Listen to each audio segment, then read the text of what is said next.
Hey everyone, welcome back to She Birds Podcast. I'm your host, Brooke Michelle, and today's guest is Diane. Hi, Diane. Hi, how are you, Brooke? I'm great. Thank you so much for being a guest today. Oh, thank you. So Diane, you've written 15 novels so far. What sparked your passion for mystery writing, and how did you get started in the genre? It's funny. I've always been an avid mystery fan, puzzle fan, all that kind of stuff. But when I started writing, I didn't even think of writing mysteries, which is really kind of weird. And then a few years, 2010, I think it was, I entered a mystery writing contest that they give you all the characters and all the clues and everything, and you have to write it as a book. And I had so much fun doing that. And I'm like, hey, I think I found my niche. That's nice. That's really nice. So, your books span multiple themes within the mystery genre. What draws you to writing mysteries, and how do you develop such compelling plot twists? Sorry. It's all good. Like I said, I love mysteries. I love kind of tracking things down and playing detective and stuff. And it was so much fun creating characters who got to solve these mysteries, whether it was thefts or murders or that sort of thing.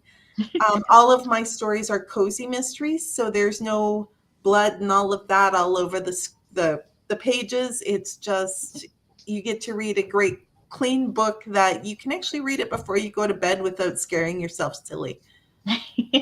That's cool. That's cool. Yeah. So what has your writing journey been like as a Canadian author? How has your location influenced your work? It's funny. At first, when I first started writing and publishing, everybody told me, oh, don't set a book in Canada. Nobody wants to read about Canada. They want to read about the States. They want to read. So I started off with my series all being set kind of in the north end of the US because that's, I was more familiar. I'd been to a lot of places and it was pretty close to Canada. So, just hop across a lake or hop across the border. But I've kind of changed a little bit since then, and I have written a couple of books or a couple of series now that are set in Canada. Oh. My Sugarwood Mysteries and my A.J. Cadell Mysteries, which I have to brag. My first book just won 3 different awards, which I was so excited for, and that's called Written in Stone. Wow. So this is outside of the questions, but do you all really say a boop? I know that's the stereotype y'all have. It just depends how cold our tongues are, I guess. I don't know. That's funny. So can you share the inspiration behind your latest mystery novel? What can your readers expect from this new story? Oh my gosh, I have a couple of newer ones, but A.J. Cadell Mysteries is the one that there's a new one that's going to be coming out this Christmas. Oh. It was a story I wrote a long, long time ago, and it's changed locations so many times that I had to really go through it and make it nice and clean before I published it. But to me, it was kind of fun to be able to set a story in Canada it starts out in Toronto and ends up on Vancouver Island, and sort of a fictional sort of town, but a lot of stuff. I know a lot of people that live there or have lived in the area, and they were going, okay, well, just watch this, tweak this, do this. I'm like, okay, no problem. So hopefully I'll get out there soon enough and I can see for myself. But I just always think like Canada is such a diverse country. It's so huge and so gorgeous. And I just wanted to give readers a glimpse into Canada. Like, it's a fantastic country. Ooh, I'm going to have to check out your books. I definitely am. And I've always wanted to visit Canada. I've heard good things about Canada. So yeah, that's definitely on my list. So when you first started writing, what were some of the biggest challenges you faced and how did you overcome them? I don't know that I've overcome any of them, but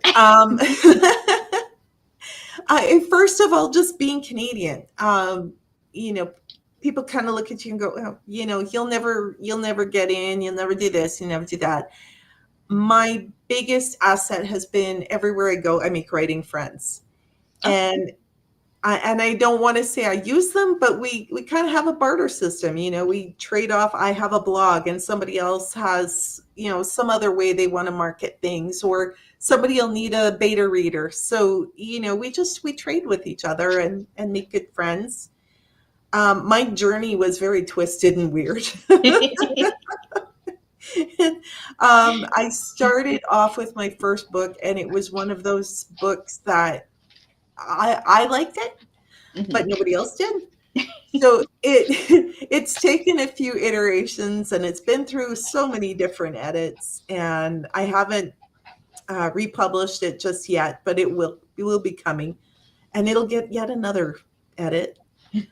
But I started off, I was in a critique group, and we were international. So there was some in the States, I was in Canada, there was a couple of, I can't remember where everybody was from, but one of the ladies was a teacher, and I loved how she edited. So I'm like, well, I kind of, sucked it up and said, hey, would you mind reading my book and telling me what I'm doing wrong?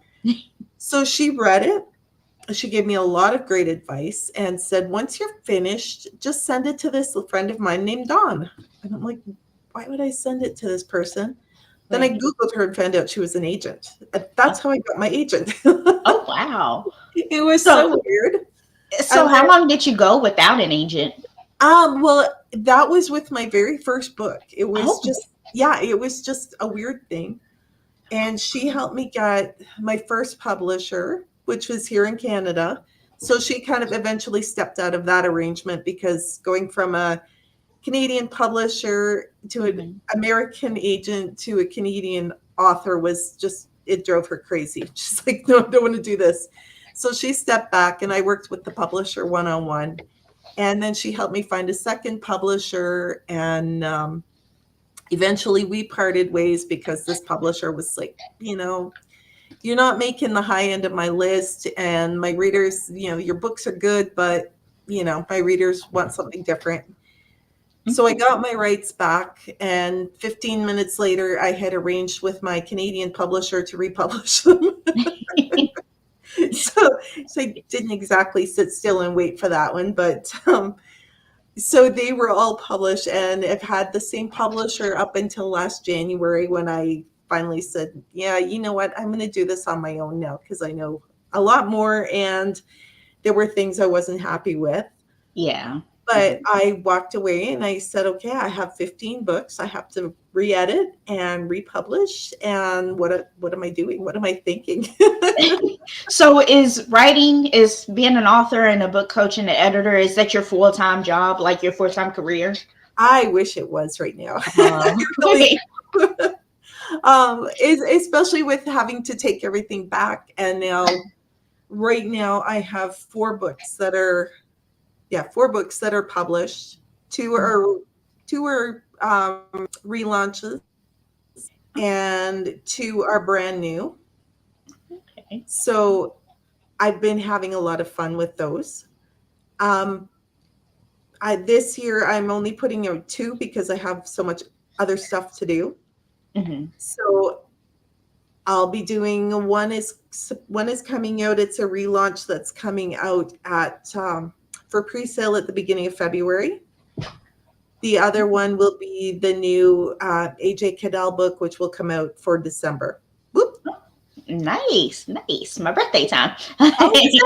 Yeah. So I wanted to ask you a few questions about you being a book coach and editor. So as a book coach, what do you see as the most common mistakes writers make, and how do you help them overcome their challenges? One of the biggest ones is we forget that people can't see what the show is in our head, because you're always playing that movie, or you're trying to put down on paper what you can see, only people can't see what's in your head. So basically, sometimes it comes out as a script more than an actual book. So that's the biggest one, is just remember that if you're writing a book, people can't see, if you are thinking your character is doing one thing while they're talking, you have to let your readers know that that's what's happening. Mm-hmm. Yes, true. So, how do you approach working with a new author, a new writer, and what are the first steps you take into helping them develop their script? It just depends on the author and how receptive they are. True. Some are much more receptive than others, and some just go, well, I already know all this. Well, okay, that's fine. So, I'll have sessions. I've got two people I'm working with. One is a good friend. We're actually writing his book together. So it's more of a collaboration than anything. And Nice. he is the fantasy nut. And I'm just going, okay, well, I know how to spell. So between us, I've got his book back now, and I'm going to be doing edits on it as soon as my new book is out. So then we'll be going forward again and another round of edits, and then he gets it back for what does he want to add, and so it's turning out to be a lot of fun. We're both having fun with the characters and the stories, and we put in our own little tweaks. Nice. And this is a question outside of the questions I want to ask you, but what is your new book about? Can you tell us a little bit about it? Or can you give it a little bit away? You can't, if you can't, then it's fine. Okay. No, Allison Cadell is a up and coming romance writer who kind of gets caught in a family mystery. And she finds out that she thinks her father has been dead since she was 5 years old, and learns that he is actually alive. Her mother has been trying to find him because she wants alimony or whatever. And AJ ends up getting an invitation. She's living in Toronto. She's working at a little candy store. She gets an invitation to go to this little town on Vancouver Island and be a writer in residence for a month.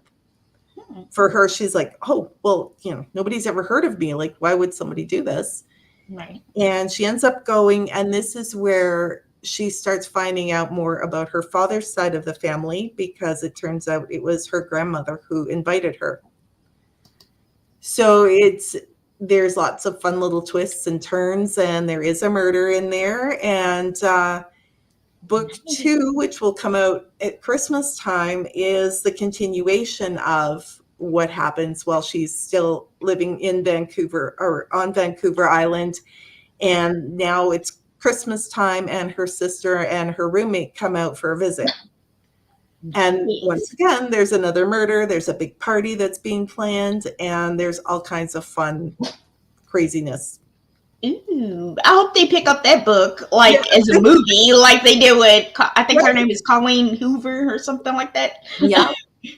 Wow, that sounds like a really nice story. It's something I would definitely read. Oh, cool. You know what? I've had so much fun writing them. So what advice would you give an inspiring mystery writers who are struggling to find their unique voice or style?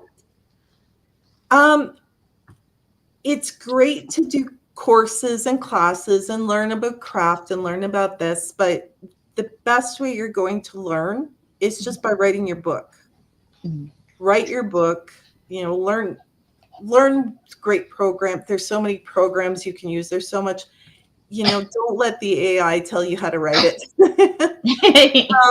Use your imagination, write the story you want to read. Especially writing mystery, once you go through and write your first draft, that's when you can go back through and you can add in those little red herrings. You can add in some clues that you think you missed. That's going to, for me personally, when I'm writing a mystery, I don't always know who done it. And that sounds silly, but that's how I write. And, I had 15 books before I left my publisher. I've got 17 now. Oh my gosh. Yeah, 17 now. 18 will be coming up this Christmas. So Wow. there's lots of fun little, sorry, my screen keeps going off here. But there's lots of fun little things along the way that you keep track. You're going to write your rough draft. You're going to go back through and read it and edit it. And that's when you can add in all these great little things that you missed the first time through, or you want to tweak, or if you want to change who the killer is, even you can do anything after your first draft. Just get the first draft done. Yeah, that's true. That's true. This is one of the questions outside of the question I was going to ask you too, because it just popped up when you were speaking. So when you get a publisher, okay, so I'm trying to figure out how to word it. So when you do get a publisher, how do you go about finding one? Like, how do you know that that's the right fit for you? Like, well, I kind of jumped at, oh, I found a publisher. And, I was lucky enough. I've worked with a couple of publishers. Actually, I've worked with several publishers for different things. Sometimes it just feels like a good fit. Like you feel like you're with family, and you like what they say. You don't always like what they say, but for the most part, you like what they say. You like the advice they give. They treat you fairly, those sorts of things. Sometimes it takes a while working with them. And, make sure you read a contract. If you're dealing with contracts, make sure you read it carefully. Make sure you find somebody who is familiar with contracts that can read it and can help you through and help you understand, because some of them are very legalese, and some of them are just really straightforward, depending on if you're dealing with a larger publisher or a smaller one. For somebody like me, right now I publish my own books, as well as I've got a couple of friends that I've been publishing for, because they just don't have the same capabilities. But, you really have to look for what kind of royalties are they offering? What kind of, are they taking away your rights? Make sure you do some research about your audio rights, your movie rights, anything like that. Retain as many rights as you can.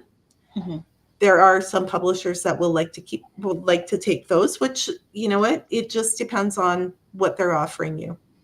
That's true. That's really great advice. So in your editing work, what aspects do you focus on the most to ensure the manuscript truly shines for the reader?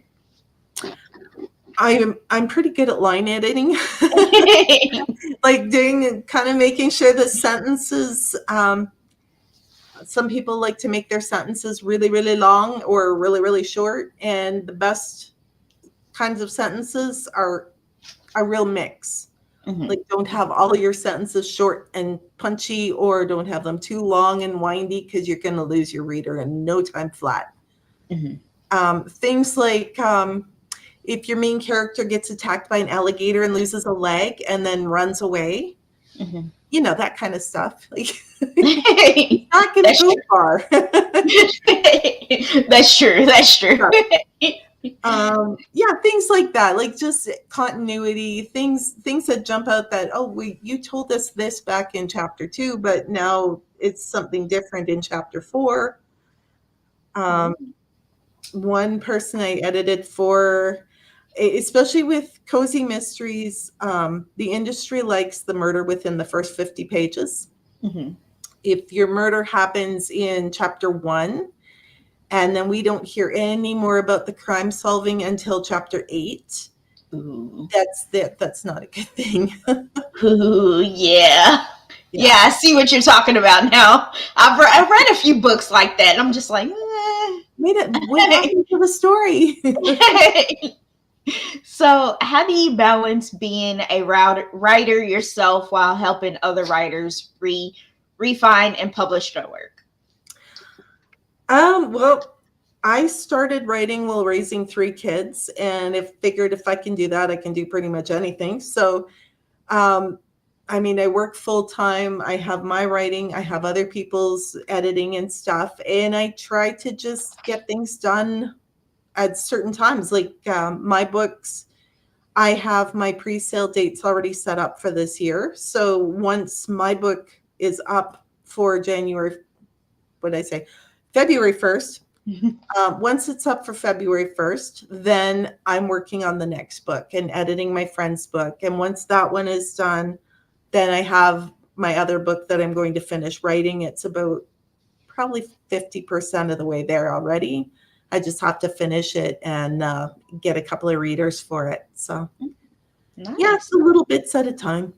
So do you have, I think they call it ARCs. Do you have an ARC set up on Facebook or anything to where you have readers? Oh, for art copies? Yeah.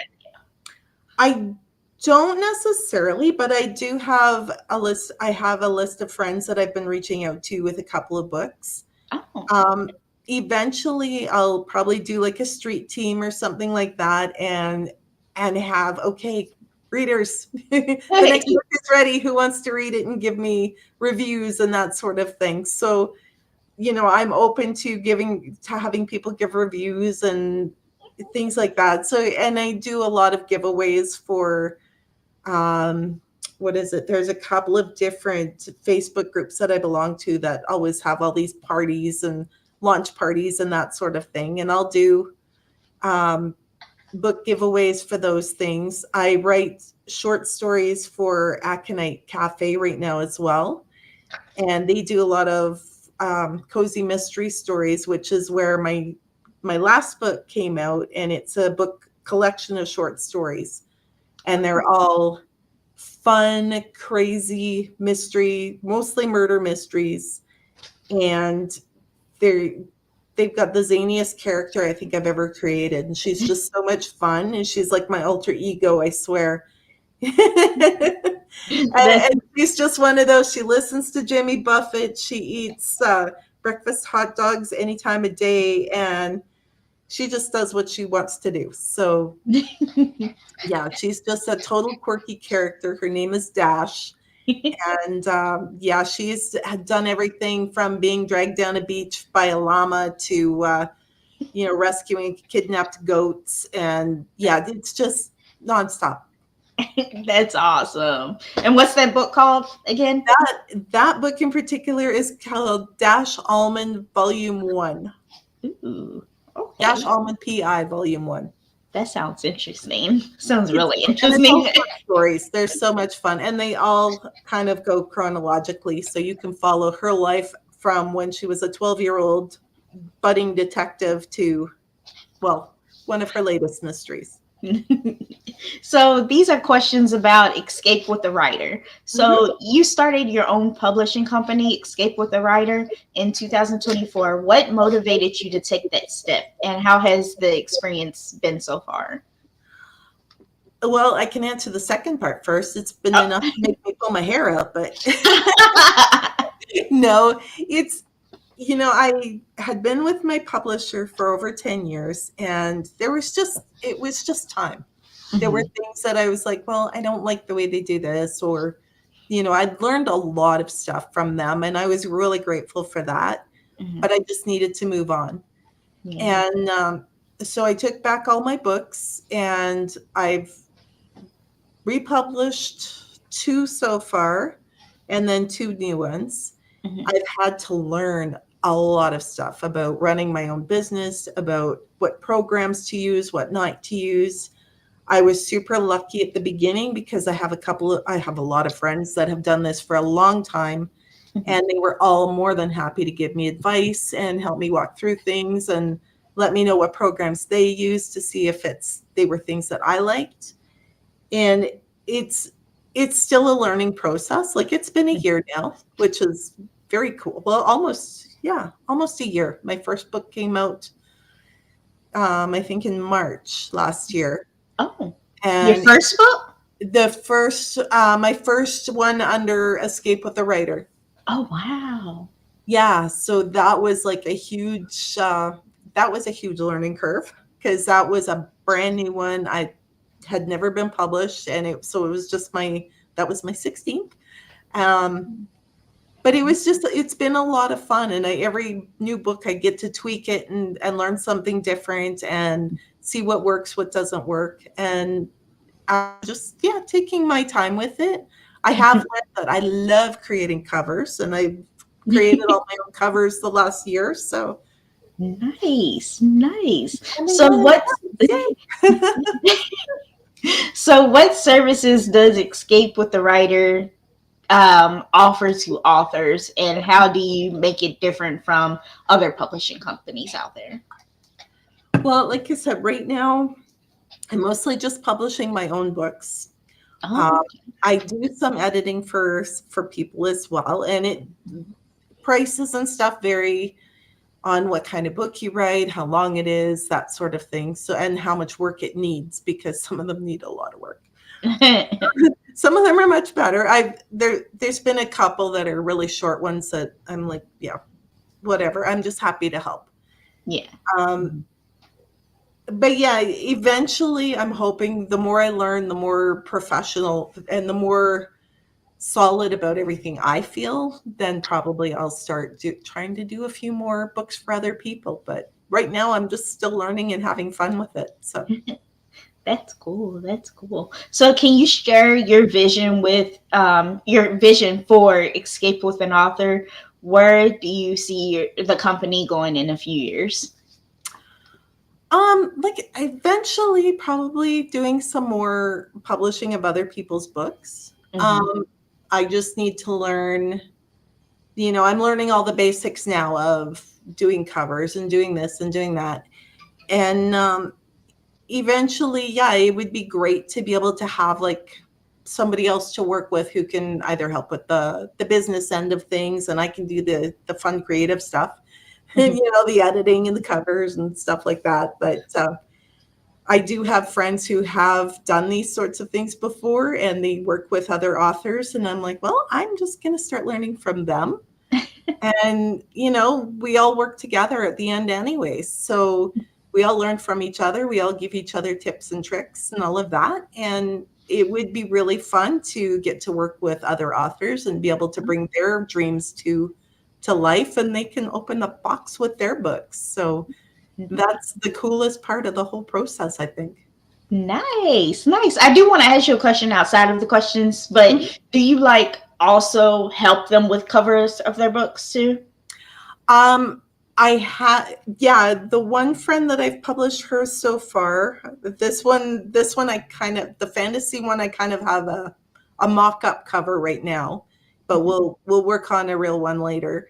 But I have a friend. I did put her book out, and I helped her with her cover and everything. And I think it's kind of fun. I'm learning a lot as I go with covers too. Like eventually, I might go back and tweak a few things, but I've been really happy with how they've turned out, because I mean, ever since I've started publishing the books, the publishers I've worked with are like, well, what do you think about this? Do you like this? Do you like the balance? Do you like the colors? And so I've kind of been learning for the last, 10, 12 years what to do and what not to do. So it's Yeah. been kind of good that way too, Wow. Wow. right? Yes. Who knew? It all sounds good. So these are questions about Escape with an Author blog. Yeah. So, as the host of the Escape with the Author blog, what inspired you to start this platform, and how has it evolved since it started? I was lazy. I mean, I started my blog. It was, oh my gosh, years and years ago. I can't even remember how long ago, but I had it for a long time, and I always struggled with what to write because I was trying to do it weekly. Then I was trying to do it monthly. And then it was, well, maybe every 6 months. And finally, one day I went, you know what? The best way for me to actually use this blog was to share other authors and their books. Mhm. So I wrote down a whole bunch of interview questions, and I took a deep breath, and I just reached out online to anybody I knew that wrote books, anybody's friends or dogs or whatever, anybody that's got a book, let's put it up here. And I thought, well, okay, well, I'll leave like 2 days a week for posting books, and then that gives everybody time. And then I had to add a third day. And then it was a 4, and then I was like, oh my gosh, came Christmas time and the month was packed. And it was just really kind of cool. Wow. And about 2021, somebody introduced me to a public relations guy here in Canada. And Mickey and I chatted one day, and I said, yeah, and this is what I do. I share all these authors. And he goes, oh, well, would you like to share my authors? So he sends me his forms. The media kits are already there. I just have to load them onto my blog. And after about a year or so, I went, so how much do you charge, and how can we make this kind of a working relationship where you can represent my books too? Nice. And I think that was, oh my gosh, I can't even remember what year it was now. But yeah, we've worked together for several years, and we just finally met in person last spring. So it was really cool. Nice. After so many years working together, it's like, hey, I know you. Yeah, I've been working with Mickey since I started my podcast, which was 5 years ago. So yeah, I met him through the writing community, and I'm just like, this is cool. Good. Yeah, that's, I think, kind of how we met, was through the writing communities and stuff. And yeah, it's been very cool, and I get to meet great people. Oh yeah, he has a lot of clients. I'm like, oh my god. Right? Yes. The little fish in the big pond. I'm like, so what topics do you cover in your blog, and how do you ensure the content is valuable for both aspiring writers and avid readers? Well, like I said, right now, for the most part, I just share other authors, I can't talk now, their books. When I get a lot of my own friends and their books, I ask them a lot of interview questions about, why did you start writing?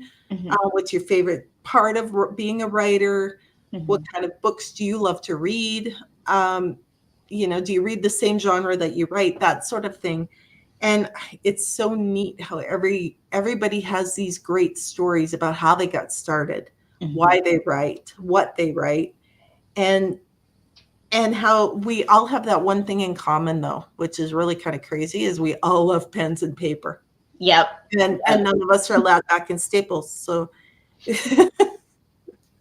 it's kind of great. There's so much, everybody has so much in common, but there's such great stories, and everybody has such diverse stories about how and when and whatever they started. So I always find that part fascinating. Yes, me too. And like interviewing authors, I've interviewed over 300 authors, and I'm telling you, if Colleen Hoover, or however you say her name, can have her movies or her books be movies, a lot of you all can, because her books wasn't that good. But I'm like, y'all are way better than her. So I hope you all get like recognized like she did. Oh, you know what? That's the dream, right? We all have that dream of, it'd be great to see our books as movies. Yeah. Oh yeah, definitely. So have you featured any guest writers or experts on your blog? If so, what type of content or interviews do you think resonates with most of your audience? I have featured all kinds. I don't have like one genre. Like, I don't just share mystery writers. So I'm very open to sharing pretty much any genre. And my only request is keep it clean, because, I don't know who's reading it, and I don't want to be responsible for giving somebody nightmares. But anything goes. Like, if they come to me and say, well, I have this blog that I just wrote for somewhere else that talks about how to create backstory and how to create worlds or whatever, yeah, go for it. You know what? And make sure you give me the links for your books so we can share those too, because people want to know where to find you. Yes. And I just think it's very neat that everybody likes reading about the author themselves as well, not just about their books, because most of the time you're going to remember the author. Yes, true. Sometimes you'll remember the book name, but it's by that author that did this and that, So I think it's just really neat, and I love how it's all come together, like sharing all these authors, and the blog keeps growing a little bit at a time, just because this author's friends share it, and this author shares it, and their fans share it, and I'm like, oh, good. Everybody just keep following along. So That's true. So this is my last and final question for you. If you don't want to answer it, you don't have to. But okay. I would like to know, like, just to get your books on here, I would Yeah. like to know all of the books you wrote, and like, can you give us like a little, like, I guess a little information about them each, so my Oh, listeners know a little bit about your books and can. well, I'll be nice. I'll stick with the ones that I've republished. There's a lot. Um, we already kind of talked about the AJ Cadell series. Mhm. Um, and AJ, the budding romance writer, and now she has a little more free time on her hands, except that, she might not. We'll see. The other series that I have put back out is the Glitter Bay Mysteries. All That Sparkles, All That Shines is the one that's going up for pre-release in February. Mhm.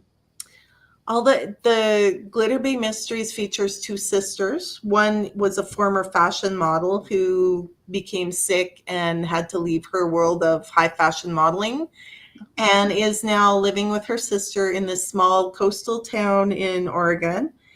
And they run a vintage clothing shop. And just when you think that can't get crazy, yes, it does. And in book one, it just kind of features them getting how they get their new building where they move to in book two. And book two introduces their new sidekick, and her name is Quinn, and she is a character and a half all unto herself. So she's a lot of fun. And she is my first transgender character, Oh. based on a friend of mine who she knows fully well who she is, and is like just a big supporter and fan, which is really great. Yes. The other series that I've started to do is Gilda Wright, sorry, Gilda Wright Mysteries, and it features a receptionist at a karate school, which I actually did for several years. And I just thought it would be fun to have all of these things take place in a karate school, which it really has been. That series, I believe I had 5 so far that I'm slowly relaunching. And I love that she starts out as kind of this mosey little, she's trying to rebuild her life. And every book she goes through, she becomes stronger and stronger and a little more and more independent than Mhm. she was at the beginning. So I just love that she becomes so empowered by the end. And then my Dash Allman PI Mysteries, Dash just kind of kicked her way into my life, and that was it. And I'm having nothing but fun with her. Um, if you're on Facebook, there is a Dash Allman fan page, just Ooh. because she has just kind of taken over the world. One critter at a time, apparently. Um, Yeah, so those are the main ones that are out right now. If you look me up on Amazon, you can see all of the previous ones. You just can't order copies, but they will all be relaunched. Nice, nice. So before I let you go for the day, can you tell my listeners where to find your website? Do you have a website? My website is super easy. It's Diane Bator, DianeBator.ca, because I'm in Canada. All right. Thank you so much, Diane, for being a guest and for sharing your story and telling my listeners about yourself. Thank you so much, Brooke. It was a pleasure meeting you. You have And a great day. have a Oh, go great evening, listeners. ahead. Thank you. Bye. Bye. Hey everyone, I want to thank you all so much for listening to my podcast. If you all want to find her website, she gave it to you on the website, on the interview. So yeah, definitely go check it out. Thank you all so much for listening, and see you next time for the next interview. Bye.